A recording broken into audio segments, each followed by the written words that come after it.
राजस्थान में जनाधार एक ऐसा महत्वपूर्ण दस्तावेज बन चुका है जिसके बिना राजस्थान में मिलने वाली सभी योजनाओं से वंचित रह सकते हैं। अगर आपको भी जनाधार कार्ड में कोई भी समस्या है तो मैं आज आपको इस वीडियो के माध्यम से जनाधार कार्ड से जुड़ी सभी जानकारियां बताऊंगा और यह वीडियो ई मित्र वाले तथा आम नागरिक के लिए बहुत ही यूजफुल होने वाली है।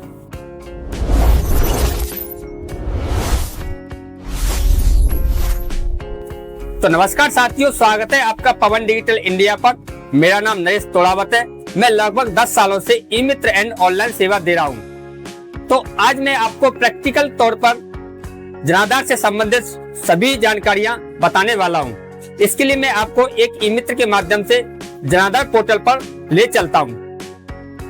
अब हम आ गए हैं ई मित्र के मेन पोर्टल पर। और एक बात ध्यान रखना, यह वीडियो नए ई मित्र वाले तथा पुराने ई मित्र वाले और सिटीजन आम नागरिक के लिए बहुत उपयोग होने वाली है। तो इस वीडियो को पूरा देखें। जनाधार संबंधित जितनी भी समस्या है वो आपके सामने प्रस्तुत करने वाला हूँ। तो आप एवल यूटिलिटी सर्विस में जनाधार सर्च करें। पहले जनाधार आपके सामने जनाधार 2.0 का जो मेन पोर्टल है वो आपके सामने है। इसमें आपको कई सारे ऑप्शन दिखे होंगे। Enrolment, split family, change HOF, delete member, family status और चैनिक सर्च और फैमिली EKYC। तो मैं आपको आज वीडियो अच्छी लग रही हो तो वीडियो को लाइक जरूर कर दें। तो सबसे पहले आपके सामने दिख रहा होगा फैमिली एनरोलमेंट नंबर। इस वाले ऑप्शन को सेलेक्ट करके आप अपनी, अगर आपका जनाधार कार्ड पहले से नहीं बना हुआ है तो आप इसका ऑप्शन को सिलेक्ट करके आप अपना जनाधार कार्ड बनवा सकते हैं। इसके जो मुख्य दस्तावेज लगने वाले हैं वो तो आपके पास मुखिया का आधार कार्ड, बैंक पासबुक और इनकम सर्टिफिकेट होना जरूरी है। अगर महिला विवाहित है तो आपको ब्याह पंजीकरण देना अनिवार्य है। अगर तो इस तरह से आप अपना इन सभी डॉक्यूमेंट्सों का उपयोग करके आप अपना जनाधार कार्ड अलग करवा सकते हैं। अब आपको मैं ले चलता हूँ पॉइंट नंबर 2, ऐड मेंबर। अब आपके सामने ऐड मेंबर का ऑप्शन आ रहा है। तो आप इस ऑप्शन को सिलेक्ट करके, अगर आपका जनाधार कार्ड पहले से बना हुआ है और उसमें आप अपने किसी सदस्य का, जैसे बच्चे का या फिर किसी विवाहित महिला का नाम ऐड करवाना चाहते हैं तो आप इस ऑप्शन को सेलेक्ट करेंगे। इसमें जो महत्वपूर्ण दस्तावेज लगने वाले हैं, अगर आपका बच्चा 5 साल से छोटा है तो आपके पास जन्म प्रमाण पत्र का होना बहुत ज़रूरी है। अगर आपका बच्चा 5 साल से बड़ा है तो आपके पास जन्म प्रमाण पत्र के साथ साथ आधार कार्ड का होना ज़रूरी है। अगर आप किसी विवाहित महिला का नाम जुड़वाना चाहते हैं, यूपी या फिर अदर स्टेट से है, तो उसके लिए आपके पास ब्याह पंजीकरण का होना ज़रूरी है। और साथ ही आपको इनकम सर्टिफिकेट लगाना ज़रूरी है। और अतिरिक्त डॉक्यूमेंट्स में आप इसमें ration card, Aadhaar card, ration card, PAN card वगैरह कोई भी लगा सकते हैं। अब आपको ले चलता हूँ मैं पॉइंट नंबर 3 पर, जिसमें आपको दिख रहा होगा profile update. Profile update option का उपयोग करके आप जनाधार कार्ड में करेक्शन करवा सकते हैं। इसमें जो करेक्शन होता है, जैसे किसी एड्रेस में करेक्शन करा सकते हैं। इससे अगर आपका एड्रेस कहीं चेंज होकर के कहीं दूसरी जगह हुआ है तो आप उसको चेंज करा सकते हैं। अगर आपकी माता का, पिता का या फिर आपकी क्वालिफिकेशन या फिर मोबाइल नंबर चेंज कराना है या फिर ईमेल एड्रेस चेंज कराना है या फिर किसी डॉक्यूमेंट्स में पैन कार्ड, आधार कार्ड वो अपडेट करना है तो आप प्रोफाइल अपडेट का ऑप्शन सेलेक्ट कर सकते हैं। इसमें जो नेम, जेंडर, DOB इनका करेक्शन आप नहीं करा सकते। इसके लिए अलग से ऑप्शन दे रखा है जनाधार कार्ड में। तो अब मैं आपको इसमें डॉक्यूमेंट्स के बारे में बता देता हूँ कि कौन सा डॉक्यूमेंट्स किसके करेक्शन में लगेगा। तो अगर आप किसी का माता पिता का नाम करेक्शन करवाना चाहते हैं तो आपके पास कोई 10th की मार्कशीट हो या फिर कोई आधार कार्ड हो, आप उसे लगा सकते हैं। अगर आप किसी डॉक्यूमेंट्स जैसे पैन कार्ड नंबर जुड़वाना चाहते हैं तो आप उसमें पैन कार्ड लगा सकते हैं। राशन कार्ड जुड़वाना चाहते हैं तो राशन कार्ड लगा सकते हैं। अगर आपने मोबाइल नंबर अपडेट करना है तो मोबाइल नंबर लगेगा और OTP जाएगा, इससे वेरीफाई हो जाएगा।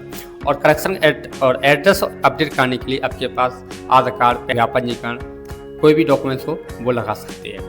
अब मैं आपको ले चलता हूँ ट्रांसफ़र मेंबर HOF। इस ऑप्शन का उपयोग करके आप जनाधार कार्ड से जनाधार कार्ड में नाम ट्रांसफ़र करवा सकते हैं। मुखिया का नाम ट्रांसफ़र कर सकते हैं। किसी जनाधार कार्ड से दूसरे जनाधार कार्ड में मुखिया चेंज करना है या किसी सदस्य को दूसरे जनाधार कार्ड से दूसरे जनाधार कार्ड में लाना है तो आप इस ऑप्शन का सेलेक्ट करके उपयोग कर सकते हैं। इसमें जो महत्वपूर्ण दस्तावेज लगने वाले हैं, अगर आप किसी विवाहित महिला को ट्रांसफ़र कर रहे हैं तो आपके पास विवाह पंजीकरण और इनकम सर्टिफिकेट होना जरूरी है। अगर आप किसी विवाहित महिला को ट्रांसफ़र कर रहे हैं तो आपके पास इनकम सर्टिफिकेट के साथ साथ बैंक पासबुक का होना जरूरी है। बैंक पासबुक अगर पहले से किसी जनधन अकाउंट में जुड़ी हुई है तो बैंक पासबुक को हटा दें, केवल विवाह पंजीकरण से आपका नाम ट्रांसफ़र हो जाएगा। इसी तरह हेड ऑफ फैमिली को ट्रांसफ़र करने के लिए विवाह पंजीकरण, विवाहित महिला है तो अगर कोई सदस्य है तो आप उसका आधार कार्ड यूज कर सकते हैं, और अगर आपकी बैंक पासबुक नहीं है तो आप इसमें बैंक पासबुक ऐड करवा सकते हैं। अब मैं आपको ले चलता हूँ स्प्लिट फैमिली। तो स्प्लिट फैमिली का उपयोग करके आप एक जनधन कार्ड से दूसरा जनधन कार्ड बनवा सकते हैं। तो इसके लिए उपयोग करना होगा आपको स्प्लिट फैमिली वाले ऑप्शन को। तो इसमें जो महत्वपूर्ण दस्तावेज लगने वाले हैं, अगर किसी विवाहित परिवार का आप स्प्लिट फैमिली करवाना चाहते हैं तो उसके लिए आपके पास विवाह पंजीकरण और जितने भी सदस्य हैं उन सभी का आधार कार्ड होना जरूरी है। अगर आपकी बैंक पासबुक नहीं जुड़ी हुई है तो बैंक पासबुक का भी लगाना बहुत जरूरी। अब आपको स्प्लिट फैमिली समझ में आ गया होगा। अगर आपको वीडियो अच्छी लग रही है तो वीडियो को प्लीज़ लाइक जरूर कर दें और चैनल को सब्सक्राइब जरूर कर लें। अब मैं आपको ले चलता हूँ चेंज HOF पर। इस ऑप्शन को सिलेक्ट करके आप अपने जनधन कार्ड में मुखिया बदल सकते हैं। मुखिया बदलने के लिए जैसे मैं बताता हूँ, जैसे कि अगर किसी जनधन कार्ड में कोई पुरुष मुखिया बन रहा है और अगर किसी जनधन कार्ड में पुरुष मुखिया बन रहा है और उसके पुत्र की शादी हो गई है, अब उसकी शादी हो गई है तो अब मुखिया महिला बनेगी, क्योंकि जनधन कार्ड की पॉलिसी ये कहती है अगर किसी जनधन कार्ड में महिला है और उसकी उम्र 18 साल से अधिक है तो वो मुखिया बनने योग्य है। इस ऑप्शन को सिलेक्ट करके आप अपनी मुखिया को बदल सकते हैं। या फिर महिला नहीं है उस जनधन कार्ड में, सबसे उम्र दराज का जो व्यक्ति है उसको आप HOF बनाएंगे, यानी हेड ऑफ फैमिली बनाएंगे। अब मैं आपको ले चलता हूँ delete member HOF। Delete member HOF बहुत ही एक अच्छा ऑप्शन है, क्योंकि इस ऑप्शन को सिलेक्ट करके आप अपने जनधन कार्ड में से सदस्य को पृथक कर सकते हैं या फिर किसी मुखिया को पृथक कर सकती है। बस शर्त यह है कि जिस सदस्य को आप पृथक करना चाहते हैं उसकी डेथ होना जरूरी है। अगर डेथ नहीं हुई है तो इसको पृथक नहीं कर सकते हैं, क्योंकि जनधन कार्ड ने केवल एक ही ऑप्शन दे रखा है, अगर आपकी मृत्यु हो गई है तभी आपका नाम डिलीट हो सकता है, अन्यथा आपका नाम डिलीट नहीं होगा। तो आप इस डिलीट वाले ऑप्शन को सिलेक्ट करके आप अपने जनधन कार्ड से मेंबर को पृथक कर सकते हैं। इसमें जो महत्वपूर्ण दस्तावेज लगते हैं वो आपके पास केवल एक मृत्यु प्रमाण पत्र होना जरूरी है। मृत्यु प्रमाण पत्र के बिना आप अपने जनधन कार्ड से किसी सदस्य का या फिर मुखिया का नाम पृथक नहीं कर सकती हैं। अब मैं आपको ले सकता हूँ फैमिली स्टेटस। फैमिली स्टेटस एक बहुत ही उपयोग में आने वाला ऑप्शन है।